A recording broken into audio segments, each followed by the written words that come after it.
Apa sih yang dinikmati oleh masyarakat dengan pertumbuhan 5,12%, Pak? Pastikan ketahanan pangan, pastikan ketahanan energi, pastikan pendidikan atau kualitas sumber daya manusia, pastikan kesehatan, ini juga sumber daya manusia. Kalau ini kita pastikan semua, maka gerak ekonomi masyarakat itu kemudian bergulir.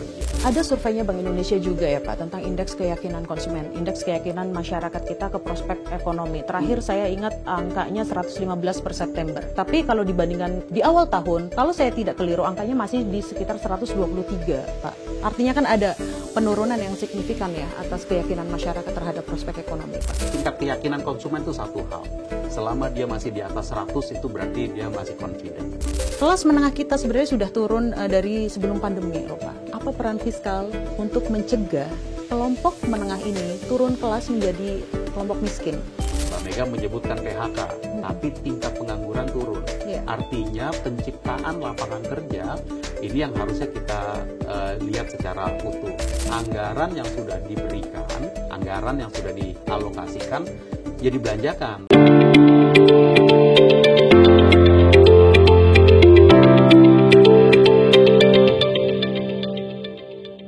Selamat pagi, terima kasih Pak Wakil Menteri Keuangan, Pak Swahasil Nazara. Selamat pagi. Terima kasih sudah datang di Kompas TV. Pak, evaluasi 1 tahun pemerintahan Prabowo dan Gibran, apa catatan di sektor fiskal selama 1 tahun ini? Karena kita memulai tahun ini dengan efisiensi. Makasih.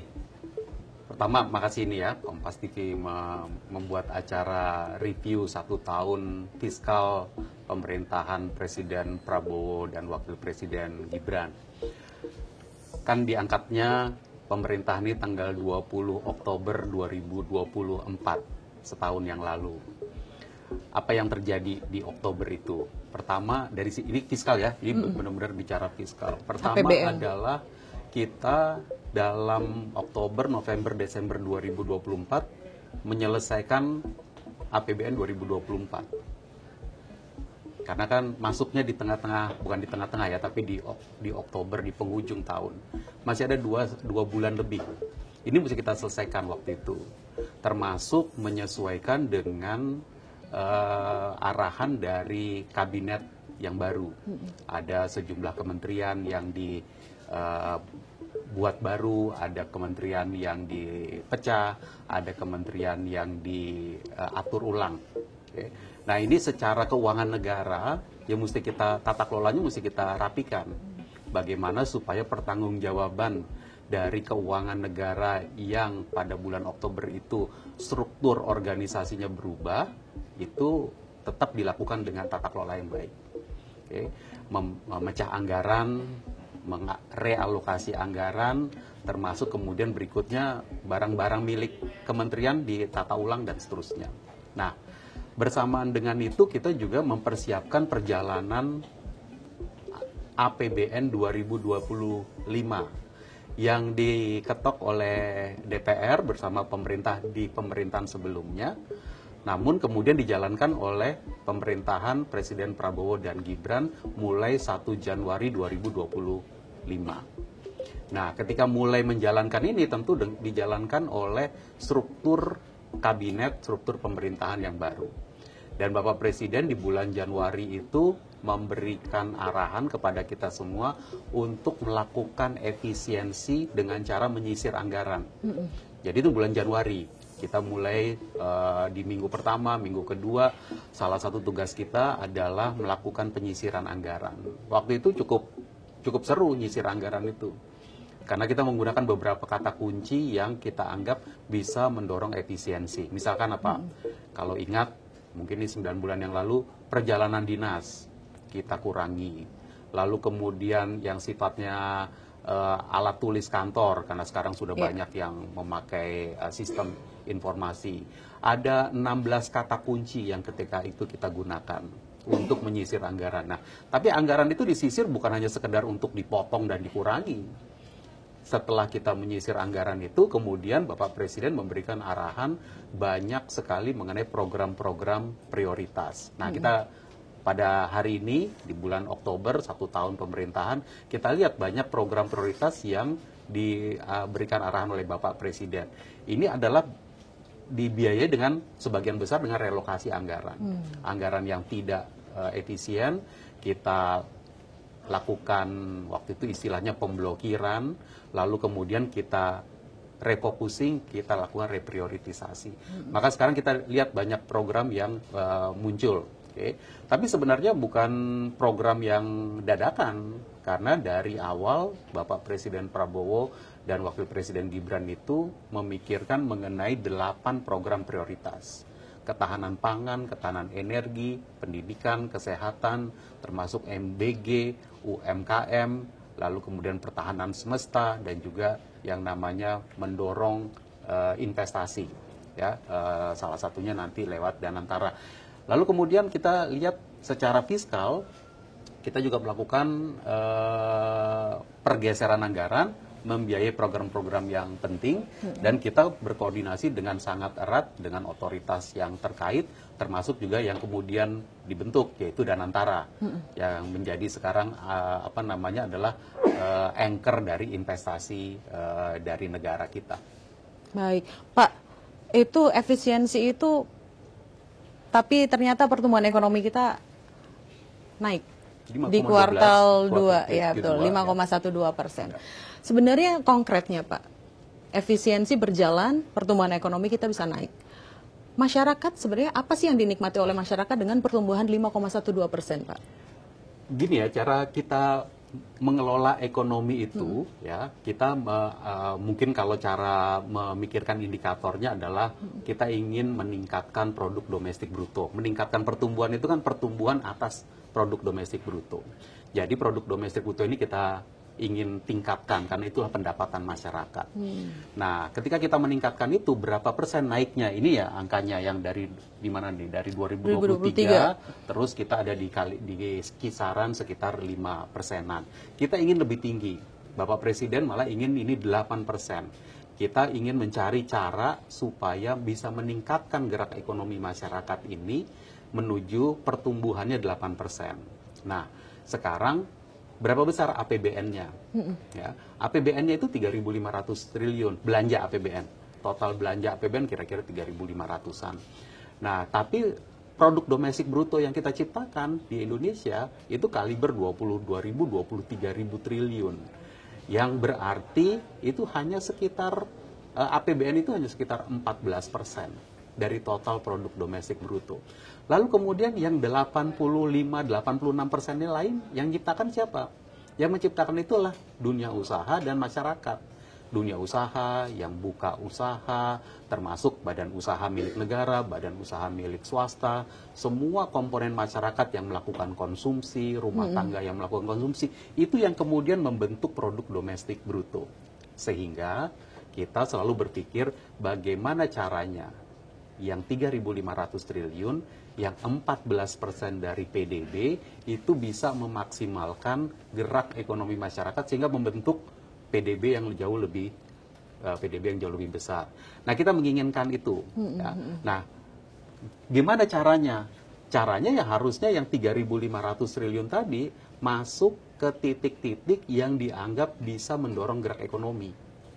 Apa itu titik-titiknya? Itu yang disampaikan oleh Bapak Presiden Prabowo.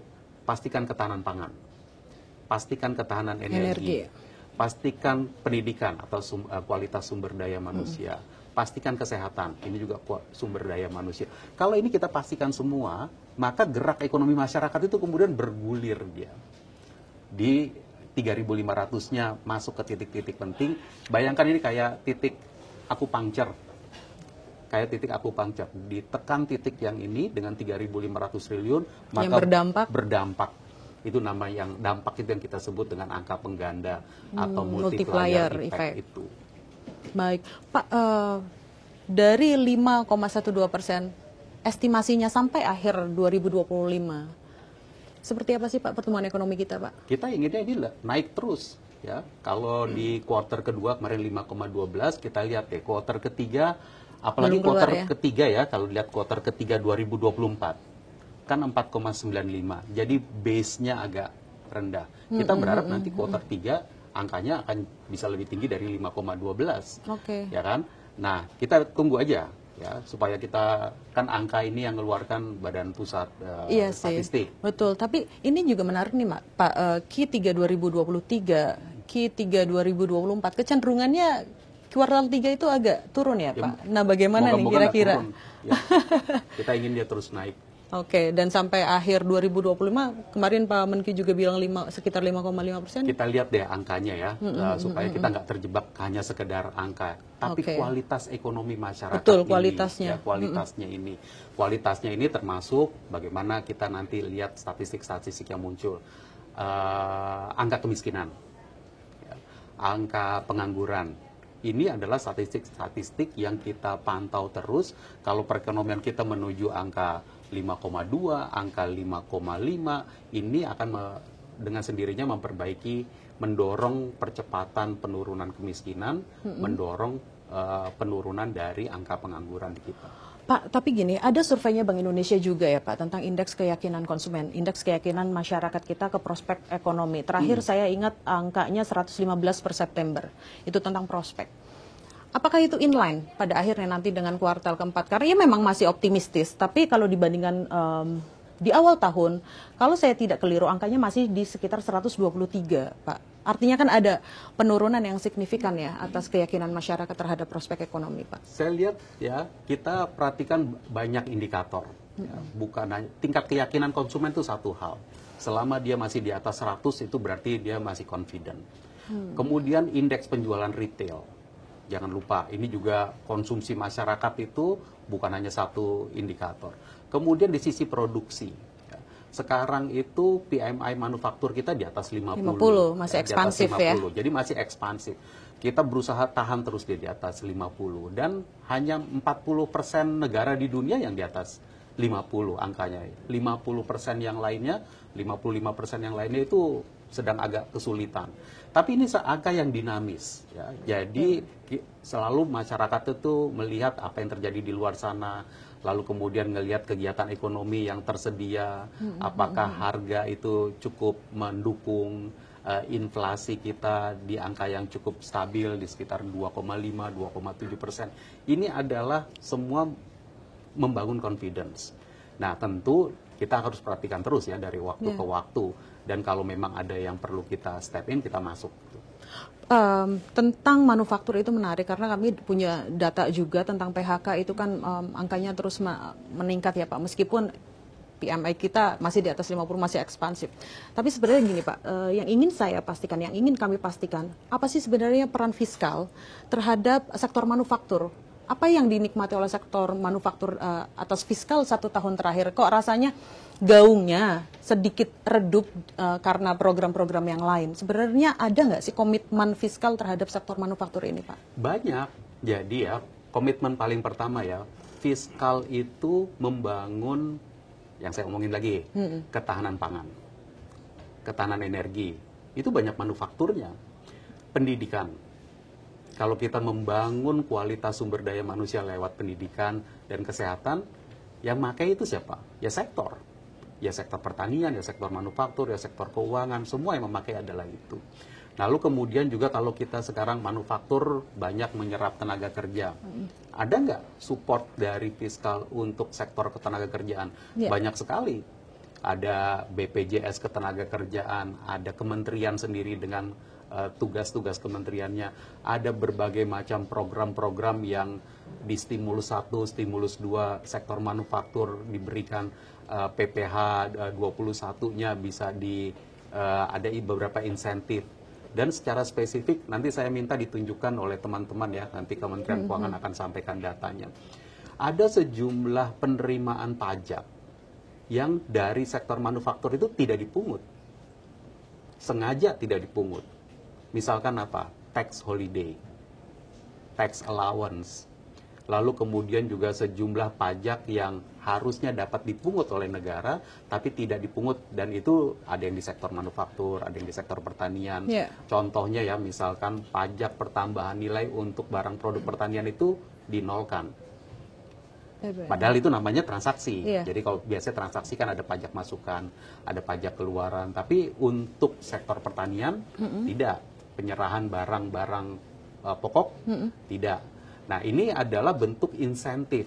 Insentifnya mungkin nggak terasa jadinya. Iya, karena bukan cash transfer kan ya Pak? Iya, Oke. bukan cash transfer. Nah, kalau cash transfer yang sifatnya bantuan langsung, itu memang diarahkannya kepada masyarakat miskin, atau rumah tangga yang membutuhkan, rumah tangga desil 1, desil 2. Kalau sektor manufaktur harusnya dia mendapatkan manfaat APBN itu dari infrastruktur yang dibangun. Ya, kalau kita bangun infrastruktur, kita bangun konektivitas, kita bangun perhubungan, jalan raya dan seterusnya, dia dapat manfaat di situ. Atau dia juga dapat manfaat dari sumber daya manusianya. Nah, kita berharap sektor manufakturnya kemudian mau invest lagi, investasinya ditambah, kapasitas produksinya ditambah, modalnya ditambah, produksi barang dan jasa lebih banyak. Nanti dia kontribusi kepada produk domestik bruto yang lebih tinggi. Baik, berarti ya memang dulu yang namanya tax holiday, tax allowance, kayaknya sebelum pandemi itu kan gemaknya kencang sekali Pak. Cuma kok setelah pandemi, khususnya saat ini, 1 tahun terakhir kok rasanya sepi. Itu aja sih tadi kami ingin mengonfirmasi ulang. Tapi tetap ada. Jadi tetap berlangsung, jadi pengusaha yang memang selama ini sudah mendapatkan tax holiday, tax allowance, itu tetap mendapatkan. Kawasan ekonomi khusus kita, KEK kita juga tetap mendapatkan fasilitas pajak, bea masuk, fasilitas-fasilitas untuk bea masuk juga tetap ada. Jadi itu semua berjalan dan praktis sudah menjadi program yang reguler ya. Jadi berjalan terus dan manufakturnya kita inginkan, ayo tambah investasinya, dunia usahanya meningkatkan investasi lagi. Baik, Pak Swa, ini menarik, nyambung dengan itu kan tadi stimulus untuk manufaktur seperti itu ya, ada insentif lah yang dari fiskal meskipun bukan cash keras seperti itu ya Pak. Di sisa tahun ini ada stimulus ekonomi, terutama untuk kelas-kelas desil bawah seperti itu Pak. Nilainya 16 plus 30 Pak. Tapi tadi Pak Swa kan bilang duit negara untuk memutar ekonomi lebih dari 3.500. Ini ada 16 plus 30. Sebenarnya bagaimana menjelaskan angka ini kalau misalnya dibandingkan dengan APBN kita kan rasanya tidak signifikan seperti itu loh Pak. Bagaimana menjelaskan ini ke masyarakat awam ya Pak? Ini adalah bentuk dari perhatian kita kepada kondisi masyarakat ya, dan kondisi ekonomi yang tengah berkembang. Jadi kalau memang diperlukan ada penebalan bantuan sosial ya kita lakukan. Ya, dan itu tentu kita melihat bagaimana masyarakat yang membutuhkan, kelompok mana yang membutuhkan. Ini tidak lepas juga dari stimulus di tengah tahun kemarin, di stimulus ketiga. Sekarang itu salah satu angle utama kita adalah melihat kita memerlukan employment lebih banyak. Kita memerlukan employment ya. Tadi Mbak Mega mengatakan soal PHK. Kalau buat saya itu PHK menjadi satu indikator penting, tapi indikator yang lain adalah orang bekerja atau enggak. Orang kalau di PHK itu kan nggak otomatis berhenti bekerja, tapi dia kehilangan pekerjaan formalnya. Tapi kemudian dia cari pekerjaan lagi itu. Nah, bagaimana kita bantu itu? Maka itu di dalam angle stimulus ketiga, salah satunya yang kita promote adalah program magang. Supaya dunia usaha ini perusahaan-perusahaan kita buka magang deh. Buka magang.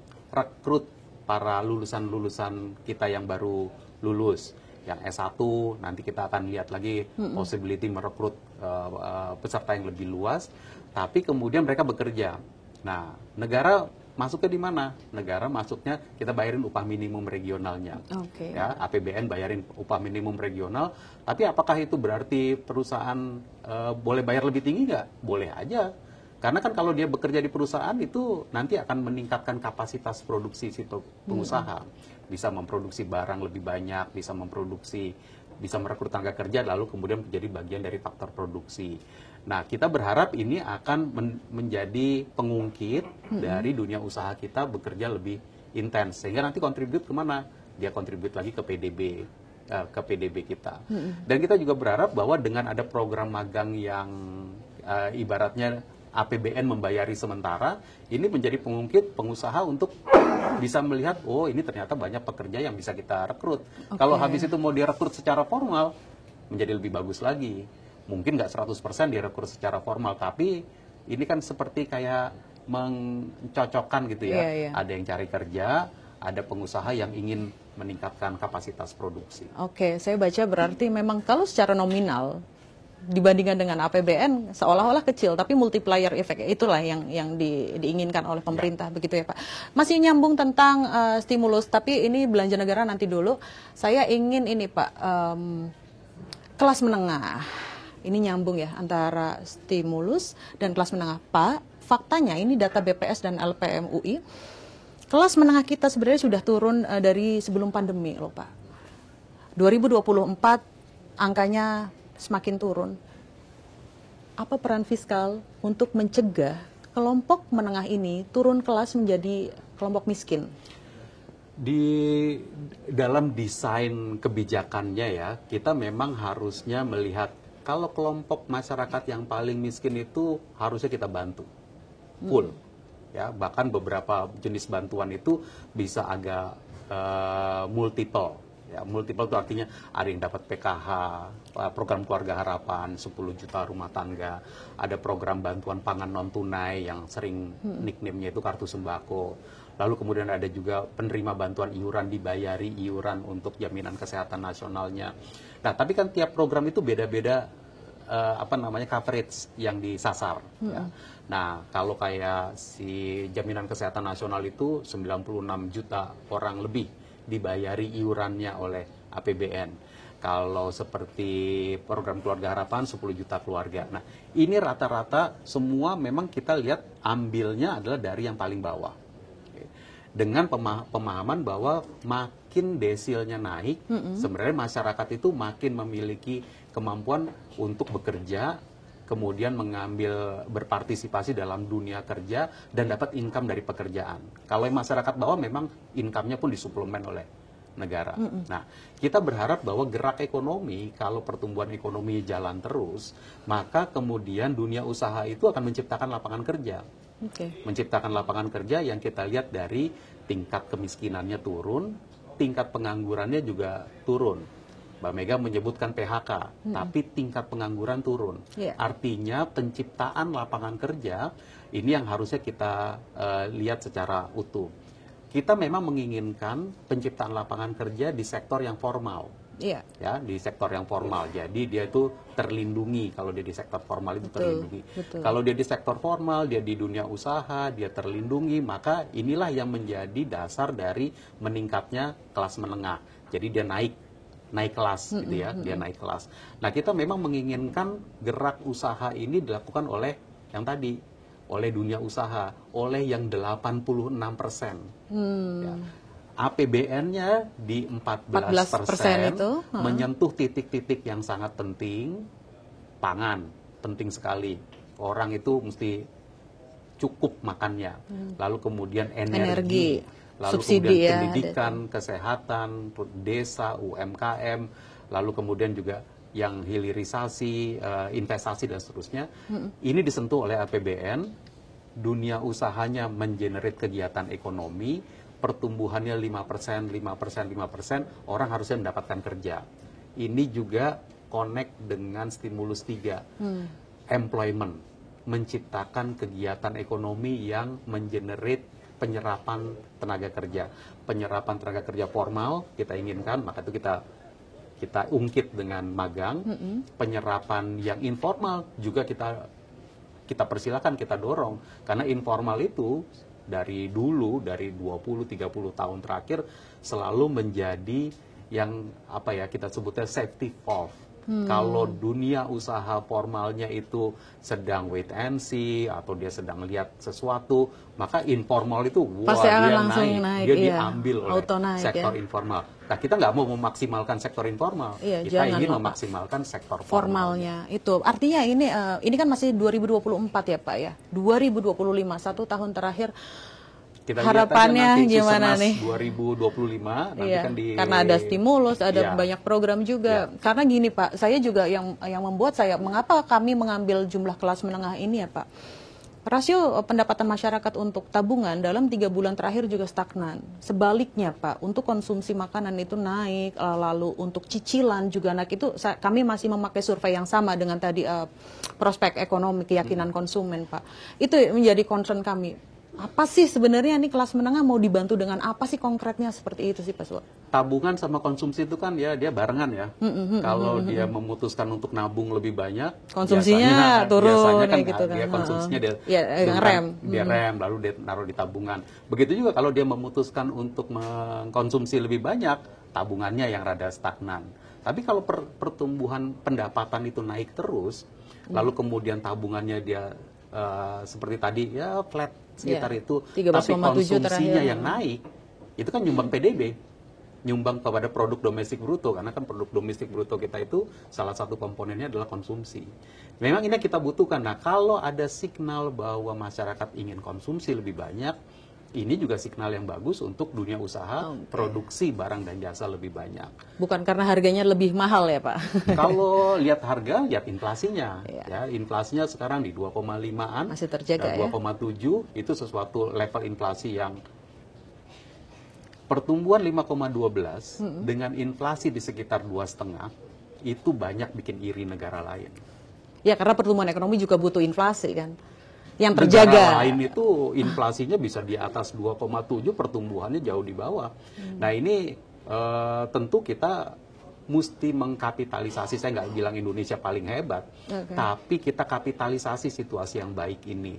Pertumbuhan yang stabil di angka 5%-an, terakhir 5,12, dengan inflasi yang juga stabil di sekitar 2,5%, sekarang di sekitar 2,7, ini kita kapitalisasi untuk memberikan keyakinan masyarakat, rumah tangga, ayo konsumsi lebih banyak. Dunia usaha, ayo investasi lebih banyak. Investasi buka ekspansi dunia usaha, tambah modal, ciptakan produk barang dan jasa yang baru. Ini kita kapitalisasi aja, karena situasi ekonominya mendukung nih. Baik, Pak, kembali ke APBN 1 tahun terakhir nih Pak. Nah, ini dia realisasi belanja negara. Totalnya ada 2.234 triliun. Ini pusat masih di bawah total, dan yang menarik adalah daerah juga ya realisasinya lebih tinggi ya Pak. Ini angka-angka realisasi belanja ini berarti apa sih? Apakah 63% ini pun diambil rasionya terhadap LAPSM ya Pak? Tapi kalau diambil dari APBN itu kan sekitar 62% nih Pak. Ini masih di jalur yang sesuai target atau masih lambat? Kalau buat saya, ini kan angka yang terakhir kita munculkan kemarin ya. Artinya ini angka penyerapan per akhir September 2025. Kita ingin di kuartal keempat, Oktober, November, Desember ini terjadi percepatan belanja. Ya, baik di pemerintah pusat maupun di pemerintah daerah. Kenapa? Karena kalau dia cepat belanjanya, maka kemudian akan menciptakan gerak ekonomi. Itu tadi dia bagian dari yang 14% itu tadi, mengungkit yang produk domestik bruto yang lebih besar. Nah sekarang kemarin waktu kita Kementerian Keuangan menguraikan APBN kita di bulan Oktober, kita kan, saya juga menyebutkan ini harus belanja lebih cepat. Dan memang perilaku dari birokrasi, belanja birokrasi itu mau pusat maupun daerah, belanjanya itu ke belakang di kuartal 4. Ya, di kuartal 4. Nah, oke lah. Biasanya tuh numpuk di Desember. Tapi kemarin seperti kita udah umumkan, ayo kalau bisa mulai Oktober ini dipacu. Ya, dipacu sehingga belanja pusat itu bisa lebih tinggi, belanja daerah juga bisa lebih tinggi menuju target belanjanya. Nah, karena itulah kan juga dengar ya Menteri Keuangan beberapa kali juga mengatakan anggaran yang sudah diberikan, anggaran yang sudah dialokasikan ya dibelanjakan. Tapi jangan hanya sekedar ngejar tambah anggaran, tambah anggaran. Anggaran yang udah ada ini loh, yang sudah ada ini belanjakan. Nah, kita memantau secara detail. Kemarin waktu press conference kan juga saya tampilkan beberapa kementerian yang besar, terutama yang utama ya, yang besar-besar, itu kaliber penyerapan belanjanya berapa. Kita bukan hanya sekedar ngejar kaliber, ngejar 100%, tapi kita ngejar kualitas. Karena itu, kejar penyerapan anggaran yang sudah diberikan, tapi tetap dengan tata kelola yang baik, pastikan efisiensi, dan seterusnya. Pak, saya ingat deh, ada beberapa daerah yang penjualan ecerannya minus. Kalau tidak salah ada Jakarta, Medan, Bandung kalau nggak salah. Bisa nggak sih Pak, anggaran-anggaran yang belum maksimal, bisa nggak ini 3 daerah ini didorong untuk, ayo dong, Gimana caranya ya Pak? Kalau daerah kan APBD Iya, membangun berbagai macam program yang dibiayai oleh APBD. Ya Iya, kan? betul sih, Nah, APBD. APBD disepakati oleh kepala daerah bersama DPRD-nya. Kalau memang ingin memberikan stimulus, beli barang, bikin perlindungan sosial, bikin stimulus ekonomi, daerah sangat diperbolehkan untuk melakukan desain itu. Tentu tergantung lagi APBD-nya seberapa. Iya. Nah, tapi kita lihat ternyata APBD juga masih ada yang bisa dipercepat. Tentu nanti tiap daerah tuh beda-beda ya, tapi pemerintah daerah semua idealnya tetap melihat kondisi ekonomi, gerak ekonomi di daerahnya, mana yang bisa dipercepat. Baik, Pak, kita masih memakai makro lagi tentang utang pemerintah, Pak. Geser lagi ini, durasinya saya sudah diingatkan, Bapak mau bergeser. Pak, tentang utang pemerintah, Pak. Total ini terakhir Juni, 9.000 rasionya seperti ini. Kira-kira sampai akhir tahun, Pak, menjelaskan angka ini. Banyak yang bilang 40% adalah level psikologis. Betulkah seperti itu? Lalu bagaimana Kemenkyu stance-nya untuk ini sampai akhir tahun, Pak? Jadi gini ya, utang itu kan alat ya. Alat untuk kita melakukan pembiayaan anggaran. Oke. Nah, pembiayaan anggaran itu diperlukan kalau memang kita ingin belanja lebih besar pada hari ini. Jadi kan mengapa ada defisit?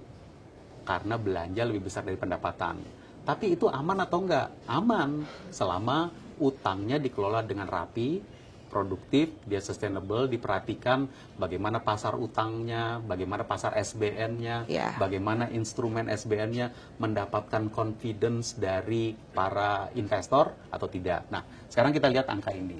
39,86% atau saya bilang 39 sampai 40% saat ini udah berlangsung mungkin seingat saya dari 5 tahun terakhir angkanya sekitar ini aja. Nah, meskipun undang-undang 60% ya batas maksimumnya. Undang-undang keuangan negara kita mengatakan bahwa maksimumnya tidak boleh melebihi 60%. Ruang itu ada. Tapi kalau ruang ada kan bukan berarti terus kita menuju sana aja. Enggak juga. Ini adalah pengelolaan yang sangat hati-hati dilakukan oleh negara. Nah, angkanya kalau totalnya 9.138 triliun, tetapi kalau PDB-nya dengan PDB yang terus meningkat, maka rasionya bisa nanti akan turun bisa juga tetap ya? Sekian atau bisa kita turunkan. Nah, karena itu kuncinya adalah PDB. PDB-nya dibesarin. Kuncinya adalah pertumbuhan PDB. Selama pertumbuhan ekonomi membesar, ini adalah kita bisa jaga terus di tingkat yang aman. Tapi menjaga ini bukan hanya di tingkat makro utang, menjaganya juga di tingkat pengelolaan utang. Jadi teman-teman juga bisa ngelihat berapa besar biaya dari bunga utang kita. Nah, ini bunga di APBN kita kemarin kami sampaikan juga. Pak Menteri menguraikan dibandingkan awal tahun 2025 yield utang kita sudah turun secara sangat signifikan, bahkan turun beberapa hari terakhir saya lihat seri benchmark itu artinya yang kita jadikan patokan, acuan terus, yaitu seri 10 tahun bahkan sempat sudah ada yang di bawah 6%. Pernah ada hari tertentu, tapi dia bergerak terus itu, karena inilah pasar, ya, market. Mekanisme. Nah, tapi kita coba jaga terus supaya dia bisa terus turun. Kalau dia terus turun, berarti itu beban dari bunga utang kita juga melandai. Nah, jadi kita kalau dalam mengelola utang bukan hanya ngelihat angka nominal, bukan maupun hanya rasio atau rasio, tapi pengelolaan instrumennya itu. Nah, yang paling penting ketika mengelola instrumen ini adalah kepercayaan dari pasar, kepercayaan dari investor, market confidence kepada kita. Nah, market confidence ini kita jaga terus dengan cara apa? Dengan mengelola APBN-nya dengan baik, mengelola APBN-nya dengan kredibel. Pak Menteri Keuangan telah menguraikan, kita akan jaga APBN-nya tetap kredibel, termasuk salah satu kredibilitasnya adalah dengan mengupayakan terus defisitnya di bawah 3%. Defisit, ini menarik juga. Memang ini adalah outlook tahun depan Pak, agak lompat 2026, ya. Tapi 2025 bagaimana Pak? Asumsinya apakah angkanya ada perubahan atau 2025 kita udah umumkan ketika di laporan semester kemarin bulan Juli bahwa defisit akan kita proyeksikan di sekitar 2,78% dari produk domestik bruto. Itu adalah karena kita melihat beberapa program belanja ini perlu mendapatkan penguatan. Kita juga lihat di sisi penerimaan, ini penerimaan itu kan mengikuti gerak ekonomi. Nah, jadi penerimaan mengikuti gerak ekonomi, belanja perlu beberapa penguatan, proyeksi defisitnya menjadi 2,78% dari produk domestik bruto. Nah, kita itu kan bulan Juli, awal Juli, ya kan? Kemudian bulan Agustus kita memasukkan RAPBN 2026 Betul. dengan estimasi 2,48. Jadi kita bikin turun tuh. Kita bikin turun, kita desain supaya By design. RAPBN-nya diturunkan karena ini yang menunjukkan confidence tadi, menunjukkan meningkatkan kepercayaan pasar. Tapi kemudian dalam proses pembicaraan dengan DPR, kemudian salah satu titik yang waktu itu dilihat dengan sangat dalam adalah perlunya peningkatan belanja transfer ke daerah.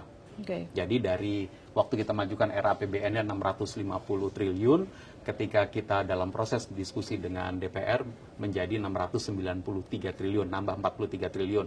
Ini karena kita lihat beberapa daerah memerlukan, sehingga defisitnya naik ke 2,68% dari PDB. Ya udah, tapi tetap kita memberikan signal lebih rendah, yaitu 2,68 ini lebih rendah dibandingkan estimasi tahun ini, defisit tahun 2025 ini. Nah, nanti berapa defisitnya betul-betul kita lihat 31 Desember dan pasti Kementerian Keuangan kita laporkan secara transparan. Baik Pak, terakhir deh tentang defisit ini, meskipun Presiden kita di nota keuangan menargetkan 0%, setidaknya ini ada arah lebih kecil daripada tahun 2025, estimasinya seperti itu. Tapi mungkinkah defisit kita, perlukah defisit kita sampai 0% Pak Suha terakhir? Belanja itu ya, jadi kan defisit itu adalah selisih antara penerimaan dengan belanja. Pengeluaran. Jadi cara menurunkan defisit itu dua, atau kombinasi dari dua. Naikkan penerimaan dan atau turunkan belanja. Jadi kombinasinya itu aja, ya, kombinasi itu. Nah, tentu kita jalankan dua-duanya. Nggak bisa pilih salah satu ya Pak? Jangan, kalau pilih salah satu naikkan penerimaan aja nanti kesannya menjadi wah ini lagi ngejar pajak terus. Kita jalankan satu paket komplit. Tentu penerimaan perlu kita naikkan. Masih sering orang mengatakan tax ratio kita kecil dibandingkan negara-negara lain. Jadi upaya menaikkan tax ratio itu akan meningkatkan penerimaan. Tapi di sisi lain belanja-belanja negara kita harus kita efisienkan terus. Nah, gerakan mengefisienkan di awal tahun 2025 tentu harus kita jaga, kita lanjutkan terus. Kalau belanjanya makin efisien, makin bisa membelanjai hal-hal yang memang prioritas. Nah, tapi kemudian nggak boleh menjadi sekedar belanja itu tidak terbatas. Karena dua-duanya mesti kita seimbangkan terus pada level defisit berapa. Ini yang selalu menjadi desain dari APBN dari waktu ke waktu. Tentu kita nanti mendapatkan arahan dari Bapak Presiden dan juga nanti masukan dari masyarakat baik yang langsung atau melalui DPR tentu menjadi perhatian kita juga. Baik, kami berharap bahwa efisiensi belanja itu tidak berdampak pada pertumbuhan ekonomi yang pada akhirnya tertekan juga. Gitu sih Pak. Setuju sekali. Karena itu 14% tadi mesti dipakai dengan cara yang sangat-sangat smart untuk bisa mengenerate, memberikan insentif, memberikan signal untuk peningkatan produk domestik bruto dengan pertumbuhan yang lebih tinggi. Iya, baik Pak Suha. Karena itu sinyal Bapak disiplin terhadap fiskal. Ternyata SBN juga inflow-nya ada 26 triliun di data terakhir. Meskipun di bursa masih ada outflow dan SRBI juga ada outflow ya Pak. Ya, di pasar SBN-nya masih inflow, di pasar SRBI masih outflow. Ini kombinasi yang selalu kita kalibrasi terus. Tapi kami mohon komunikasi tentang transparansi, tentang disiplin fiskal ini tetap disampaikan ke publik juga, Pak Suha. Kita sampaikan terus, jadi tiap bulan seperti biasa APBN kita tidak ngilang-ngilang lagi ya Pak? Enggak pernah ngilang. Kita kadang-kadang kita nunggu data. Kalau seperti kemarin kita tanggal berapa itu ya, minggu lalu, cukup awal karena datanya cukup keluarnya cukup cepat. Tapi kalau memang datanya belum stabil ya kadang-kadang kan APBN kita juga sesudah tanggal 15. Ini sebelum tanggal 15 kemarin kita udah umumkan. Baik. Terima kasih Pak Wakil Menteri Keuangan Pak Suhasil Nazara. Terima kasih Pak sudah sama-sama menyempatkan waktu di Kompas TV. Sehat selalu ya Pak. Terima kasih, sama-sama. Terima kasih, saya Diah Mega Saranjaya pamit.